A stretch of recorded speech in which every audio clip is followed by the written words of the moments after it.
Hello friends, welcome back to Aliya port. आज का हमारा टॉपिक है ऑर्डर ऑफ अ रिएक्शन। तो एक रिएक्शन का ऑर्डर क्या होता है, देखिए ये फॉर्मूले से एक्सप्लेन करती हूँ। स्टैंडर्ड रिएक्शन हम लेते हैं हमारी A plus B B make C plus D D. अब इसका क्या मतलब है कि कैपिटल ए के स्मॉल ए मॉलिक्यूल्स और कैपिटल बी के स्मॉल बी मॉलिक्यूल्स कोलाइड किए। जब वो कोलाइड किए तो इतनी कोलिजन्स सक्सेसफुल हुए, इतने नियर इनमेट ऑफ एटम्स हुए कि कैपिटल सी के स्मॉल सी मॉलिक्यूल्स और कैपिटल डी के स्मॉल डी मॉलिक्यूल्स बने। तो देखिए अब जो रेट ऑफ रिएक्शन है वो किस चीज को डायरेक्टली प्रोपोर्शनल होगा, कॉन्सेंट्रेशन ऑफ रिएक्टेंट के। लेकिन ये कॉन्सेंट्रेशन के भी कितना डायरेक्टली प्रोपोर्शनल होगा। फॉर एग्जाम्पल अगर मैं ए की कॉन्सेंट्रेशन फॉर इंस्टेंस डबल कर देती हूँ, बी को कांस्टेंट रखती हूँ, तो क्या मेरा रेट डबल होगा या 4 टाइम्स होगा या 8 टाइम्स होगा। कितने फैक्टर से इफेक्ट हो रहा है उस फैक्टर को मैं ए के लिए मान लेती हूँ पी, तो ए की पावर पी। ए को अगर मैं ए की कॉन्सेंट्रेशन n टाइम्स करती हूँ तो रेट हो जाएगा n to the power p times. B के लिए मैं यही फैक्टर मान लेती हूँ q, मतलब अगर मैं बी को n टाइम्स करती हूँ तो रेट हो जाएगा n टाइम्स n की पावर q टाइम्स। अगर मैं दोनों को ही n टाइम्स कर देती हूँ तो np वहां से nq वहां से n की power p plus q, right. So the point is rate क्या होगा, कॉन्सेंट्रेशन ऑफ a टाइम्स उसका जो भी फैक्टर है इनटू कॉन्सेंट्रेशन ऑफ b की पावर उसका जो भी फैक्टर है, राइट। अब रेट ये डायरेक्टली प्रोपोर्शनल, ये प्रोपोर्शनैलिटी कांस्टेंट जिसे हम प्यार से रेट कांस्टेंट बुलाते हैं, लगा दो टाइम्स कॉन्सेंट्रेशन ऑफ ए की power p concentration of b की पावर q। अब ये मेरी रेट की इक्वेशन है। ऑर्डर ऑफ रिएक्शन क्या है, सम ऑफ पावर्स, मतलब ये p plus q, p plus q है ऑर्डर, राइट। p को हम कहते हैं order of reaction with respect to a, मतलब a की कॉन्सेंट्रेशन में जितना चेंज करूंगी, a की कॉन्सेंट्रेशन को कितना चेंज करूंगी उसके ही पीक पावर से रेट चेंज होगा। Order of reaction with respect to a, q जो b की पावर है उसे हम कहेंगे order of reaction with respect to b, right. और order of reaction with respect to A plus order of reaction with respect to B is equal to overall order of reaction, right। overall order of reaction है P plus Q, P है order with respect to A, वो A की power है, Q is order with respect to B, B की power है।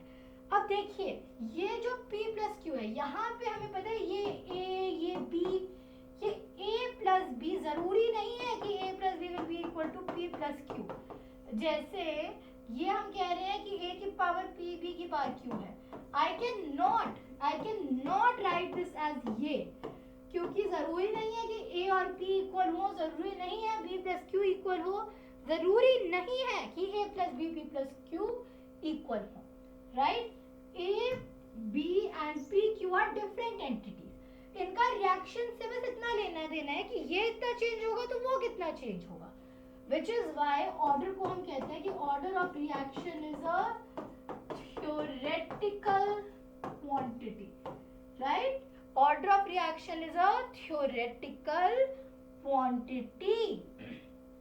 तो for example अगर मैं कहूँ कि कोई मेरे पास रिएक्शन है जिसका रेट है रेट कांस्टेंट के कॉन्सेंट्रेशन ऑफ ए का square into concentration of B, तो अब इसका ओवरऑल ऑर्डर कितना है 2 प्लस 1 3, order with respect to A कितना है 2, order with respect to B कितना है 1, राइट। अच्छा ऑर्डर जो होता है कुछ ऐसी लिमिट नहीं होती कि पॉजिटिव इंटीजर होगा, जीरो भी हो सकता है, नेगेटिव भी हो सकता है, फ्रैक्शन भी हो सकता है, पॉजिटिव भी हो सकता है, जरूरी नहीं है कि इंटीजर ही हो। ऑर्डर माइनस हाफ भी हो सकता है, जीरो भी हो सकता है, प्लस हाफ भी हो सकता है, राइट। तो अगर हम बात करते हैं अब ऑर्डर, देखिए कई बार ना ऑर्डर को कंफ्यूज कर लेते हैं एक और सिमिलर टर्म से, मॉलिक्यूलैरिटी। तो मॉलिक्यूलैरिटी क्या होती है, मॉलिक्यूलैरिटी होती है, जैसे वही रिएक्शन ले लो, AA plus BB makes CC plus DD। एक काम करो, ये वाली रिएक्शंस छोड़ो अभी। 2O3 makes 3O2। Ozone molecule से मैंने बनाई है ऑक्सीजन, ठीक है। इसका जो रेट इक्वेशन है वो क्या होता है?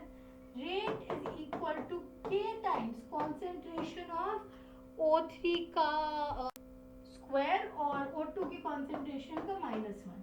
अब इसका ओवरऑल ऑर्डर कितना है? ऑर्डर ओवरऑल है 2 प्लस उसकी पावर कितनी, -1 equal to 1। Order with respect to O3 कितना है? 2। विद रिस्पेक्ट टू O2 कितना है? -1। अब आप देखिए, और 2 ओजोन के मॉलिक्यूल्स को लाइट करके 3 ऑक्सीजन के मॉलिक्यूल्स बना रहे हैं, राइट। तो इसकी मॉलिक्यूलैरिटी कितनी है? 2, because 2 molecules are colliding together, 2 molecules are involved in the reaction। 2 molecules है, इसीलिए हम इसे बायमॉलिक्यूलर भी कहते हैं। जो आपकी ये रिएक्शन होती है CaCO3 से CaO प्लस CO2 बनाए, हीट देके यहाँ पे ये एक ही मॉलिक्यूल इन्वॉल्व होता है, तो इसकी मॉलिक्यूलैरिटी भी 1 है, और इससे हम कहते हैं यूनिमॉलिक्यूलर। जो बहुत रेयर ऐसी रिएक्शंस होती हैं जिनमें एक रिएक्टेंट होता है और वो 3 उसका कोफिशिएंट होता है, वैसी बहुत रेयर रिएक्शंस को कहते हैं ट्राइमॉलिक्यूलर, राइट। मॉलिक्यूलैरिटी जो होती है, अब ये देखिए, ये है कि कितने मॉलिक्यूल्स कोलाइड कर रहे हैं, राइट। अब आधा मॉलिक्यूल तो होता नहीं है, मॉलिक्यूल्स होल नंबर में काउंट करते हैं, नेचुरल नंबर में इनफैक्ट, इसलिए मॉलिक्यूलैरिटी इज इंटीजर। नॉर्मली मॉलिक्यूलैरिटी 1, 2 या 3 होती है, क्योंकि देखिए इतने छोटे छोटे मॉलिक्यूल्स होते हैं, नॉर्मली ज़्यादा जगह होती है उनके पास, तो इतने चांसेस बहुत कम होते हैं कि 4 मॉलिक्यूल सेम जगह पे इनफ एनर्जी से कोलाइड करें। इसलिए जो मॉलिक्यूलैरिटी लेते हैं उसकी मैक्सिमम वैल्यू ही हम 1, 2, 3 इन तीनों में से हम मॉलिक्यूलैरिटी लेके चलते हैं, राइट। आप समझिए 0 नहीं हो सकती, क्योंकि एक भी मॉलिक्यूल लिया तो रिएक्शन कहाँ से होगी? नेगेटिव या आधे मॉलिक्यूल होते नहीं है, और 3 से ज़्यादा, 3 अपने आप में बहुत रेयर होती है, फिर प्रोबेबिलिटी कम हो जाती है, तो 1, 2 या 3 मॉलिक्यूलैरिटी होती है। अच्छा, कुछ कॉम्प्लेक्स रिएक्शंस भी होती हैं बहुत, उनमें क्या होता है, जैसे मान लो 5BrO3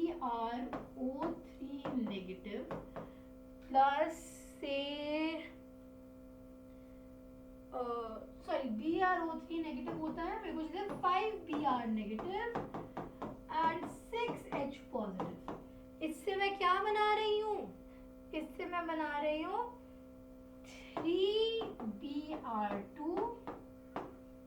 3H2, राइट। अब देखो ये जो रिएक्शन है, इसमें आपको इसमें मॉलिक्यूलैरिटी कितनी है? 6, 5 और 1 ये 12।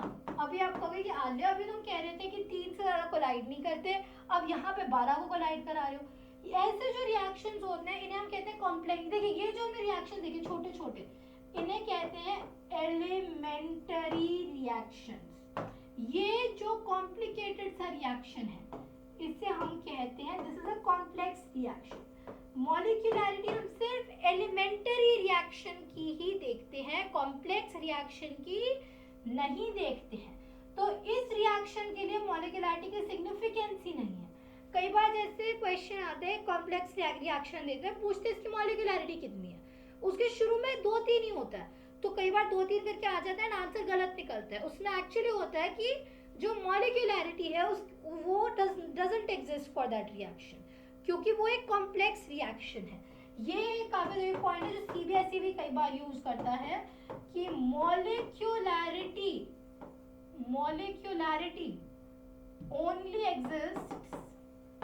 only exists for elementary reactions। Complex reactions के लिए एग्जिस्ट ही नहीं करती है, तो सिग्निफिकेंस तो क्या ही बात है, राइट। ये काफी इंपॉर्टेंट पॉइंट है जो सीबीएसई जेई सब यूज करते हैं। JEE Mains at least, JEE advance में इससे ज्यादा ऊंचा लेवल आता है, राइट।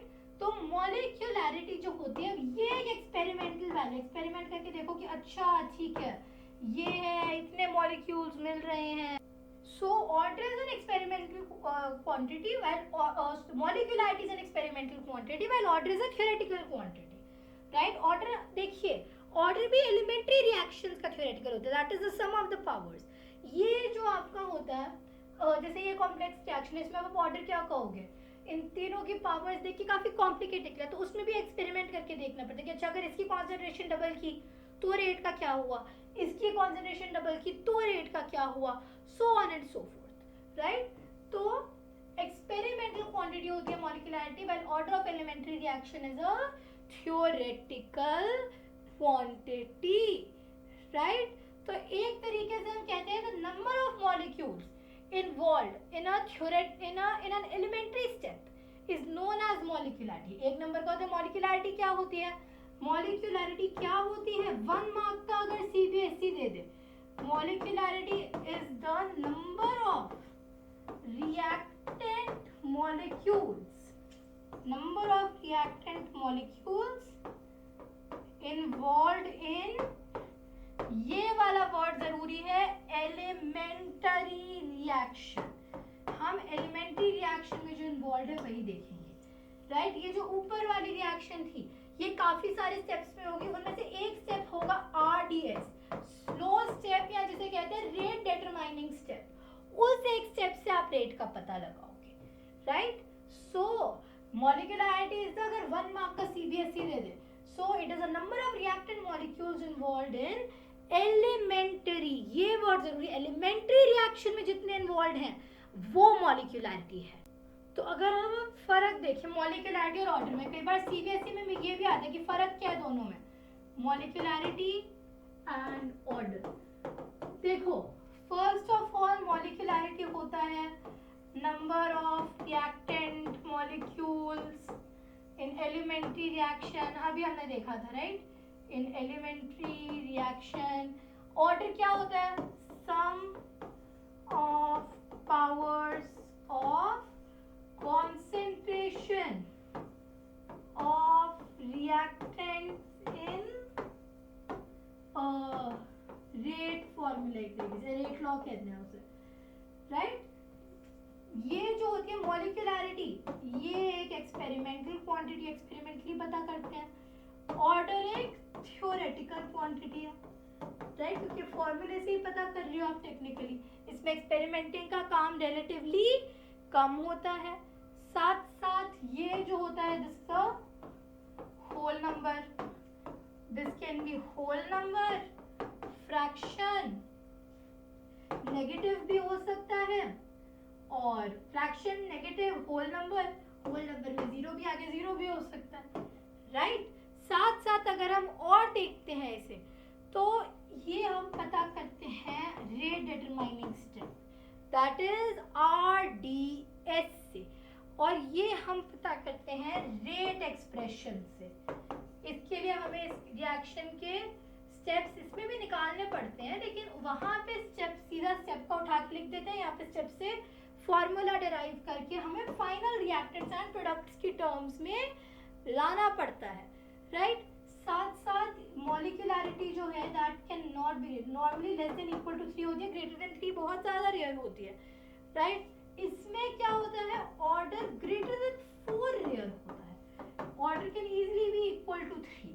वो तो आपको रिएक्शन इनफैक्ट एग्जिस्ट करते हैं, काफ़ी सारी रिएक्शन ऐसी होती हैं, राइट। 4 वाली मिलनी थोड़ी ज़्यादा मुश्किल हो सकती है, राइट। अब देखो ये प्रेशर टेम्परेचर पे डिपेंडेंट नहीं है।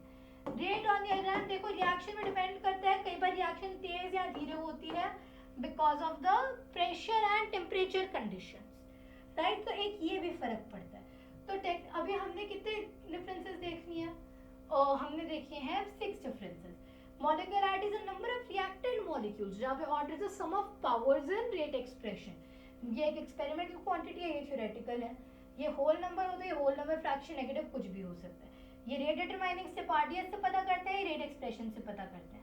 मॉलिक्यूलैरिटी हमेशा लेस देन इक्वल टू 3 ही मेनली मिलती है, ऑर्डर ग्रेटर देन 4 ज़्यादा रेयर होता है। मॉलिक्यूलैरिटी प्रेशर टेम्परेचर के इंडिपेंडेंट होती है, जहाँ पे ऑर्डर जो है वो प्रेशर टेम्परेचर पे डिपेंडेंट होता है। अच्छा, अगर हम ऑर्डर पता करने वाले अब एक क्वेश्चन अटेम्प्ट करें अगर, सो ये वाला जो क्वेश्चन है हम ये वाला कर सकते। सीधा एक्सप्रेशन लिख के नहीं देता कि ऑर्डर क्या है, वो कई बार ऐसे देता है A + B से बना प्रोडक्ट, ठीक है, अब देखो ए की कॉन्सेंट्रेशन, बी की कॉन्सेंट्रेशन, रेट। अगर ये मैं लेती हूँ 0.1 मोलर, ये 1 मोलर, तो ये कितना है 2.1 इंटू 10 की पावर -3। अगर ये है 0.2 मोलर, ये है 1 मोलर, ये है 8.4 इंटू 10 की पावर -3, ये है 0.2 मोलर, ये है 2 मोलर, 8.4 इंटू 10 की power -3। Order with respect to A, order with respect to B, order overall, right. अब ये तीन चीजें मुझे देखनी है। तो ये आप देखो, इसमें हम क्या करेंगे, सबसे पहले तो आप देखो ए की कॉन्सेंट्रेशन, बी कॉन्सेंट्रेशन, रेट, ठीक है।